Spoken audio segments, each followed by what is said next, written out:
Hi and good evening, everyone. My name is Alberto, and this is Vlogs About Nothing. Thank you so much for taking the time out of your night to join me. I really appreciate it. Before I go into any other major sidebars here, because we did just straight up do a vlog, the last stream, if you didn't already know, the videos are shot back to back to back to back. There's no editing, they're all one takes, and boy, do I enjoy it. There's no script. I don't even really know what I'll be talking about until just a few minutes before I'm on the camera. At which point, I grab my little cool pen here, and this, I know it looks, this is a Lisa Frank, no, it looks like a Lisa Frank pen, but it is my favorite pen. I found it, it's Laurel Bush, and I'm not sure who that is or where it comes from, but I know that it's a vintage, like, pen that like always works, and I don't care what it's worth like 30-40 bucks or something, but it's my favorite pen, and I found it at the thrift store for like pennies. So sidebar over, let's talk tonight about Bitcoin. Okay, and so Bitcoin, what are we going to talk about when we talk about Bitcoin? To be more specific, right, I have two words written down here for tonight's subject matter, which is Bitcoin fake. So tonight I want to explore the concept of which goes around the idea that Bitcoin is fake. And what I mean by fake is I mean like a kind of op, created by centralized authorities around the world to overtake currency exchange via digital imprints on people's digital wallets and IDs and so forth. And so, I myself, there is documented, recorded evidence of me being a part of the cryptocurrency conversations as far back as 2013. I know that, there are people, right, that have been a big part of my life or had been a big part of my life at certain points and know this to be true, maybe a couple ex-girlfriends, in terms of, I mean, how could I be disingenuous about having vivid memories in my early 20s and mid 20s as it concerns being, taught or seeking out information about what then was called alt currency, right? And then, like, so it's interesting that, in 2015, 9 years ago, I was giving speeches in my classrooms, in Denver. I was a student at the time at the Community College of Denver. And, I was talking to my classmates and my peers about Bitcoin and about alt currency. And, it was quite a remarkable moment for me, right? When, as a person in their mid 20s, who typically, in the American college scene is already kind of old in terms of, mostly people get out of high school, go into college, and they're done by, they're 22, 23.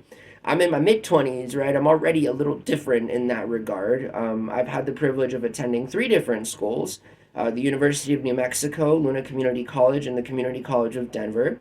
And so, in that time of learning all the stuff that I did at each one of those institutions, I at some point came upon cryptocurrency. And again, in 2015, I was the dude explaining to my peers what Bitcoin was. And at the end of my presentation, not only the professor, but the entire class was sort of amiss in terms of what is this guy talking about? I attempted to explain alt currency in the numeration aspect of like the technical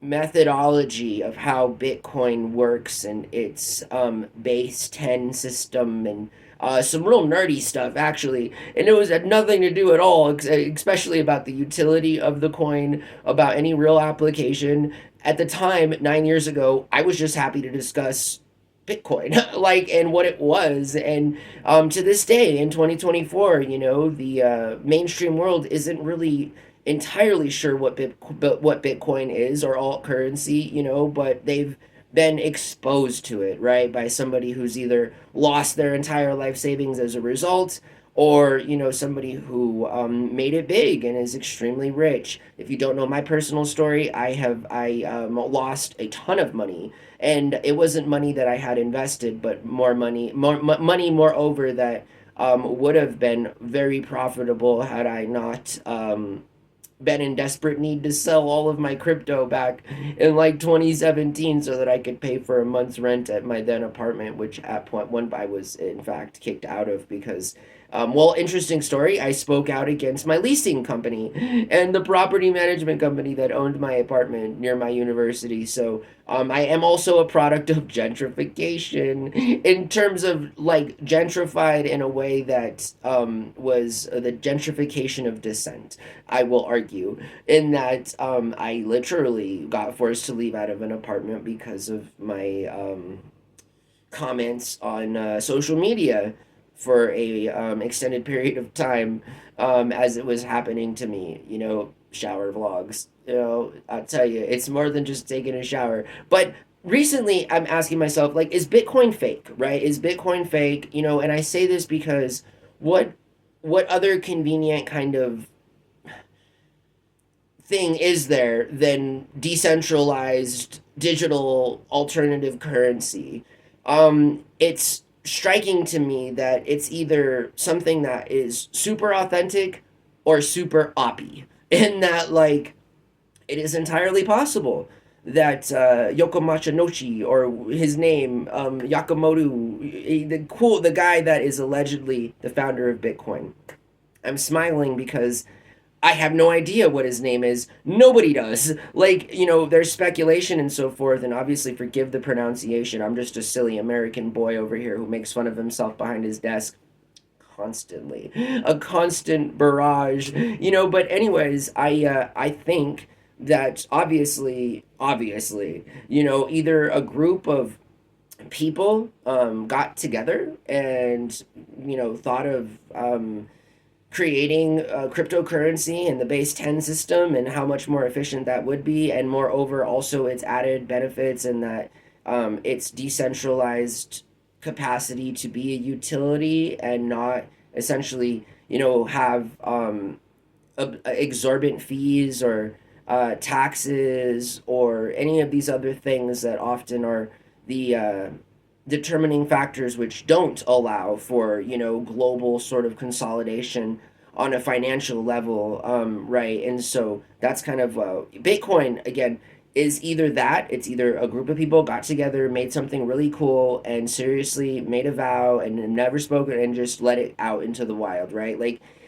that's like the romanticized story. I mean, I want that to be true, right? Why do I want that to be true? Well, because it would be the most removed decision from status quo influence as possible in terms of we seek diversity, right? It's not a cool time when everything's monopolized to the point where there's no diversification, right? So, you know, I think even like on a biological level, obviously diversification is needed.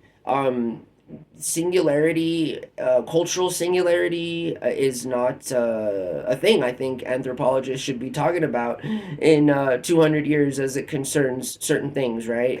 But I just know that we will be entering a digital world soon, entirely based, you know, on an economic system that will be removed of cash, which again is unfortunate because I have advocated, will continue to advocate, and have always advocated for the use of cash and how it offsets an ever increasingly diversified pool of economic tools to better your life as a human being on this planet, right? Meaning that, like, you don't need a passport or an ID or a birth certificate or shot records to have a $5 bill, walk into a store and purchase a product that you can then consume to your betterment as it is a human being in any kind of a way, food, entertainment, whatever it is, you know. So I am just wondering out loud if Bitcoin is fake. Like, if the people, like, if what if it was? What if it was all fake? And again,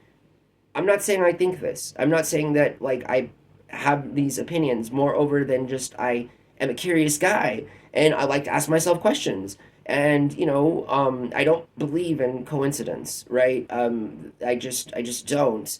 And I'm not sure if digital currency is the solution, and if there was a solution to globalizing economics on an on a scale of which can be implemented quickly and beneficially.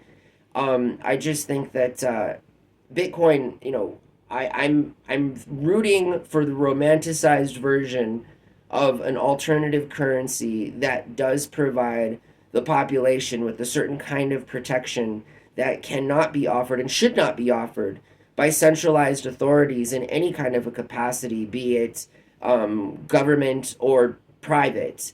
I think it's the one thing that should remain sovereign in terms of our own unique identifications. It's one thing that should not be compromised in terms of its individual sovereignty.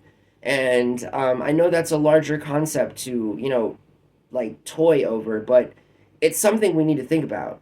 And again, I'm just not sure if it's all fake or, if it has any real meaning behind the kind of cultural impact it could have and the way it could have more benefits than it does negative consequences. And so I hope that you guys have a wonderful evening. It is Sunday, so I'm going to get back to AJ and Hecklefish. I stopped it right in the middle of the video. Great hour video, by the way. Definitely worth the wait. And so anyways, I'm going to get back to doing nothing here pretty soon. We have one more video. And once more, thank you so much for joining me. I really appreciate y'all's time, okay? Bye.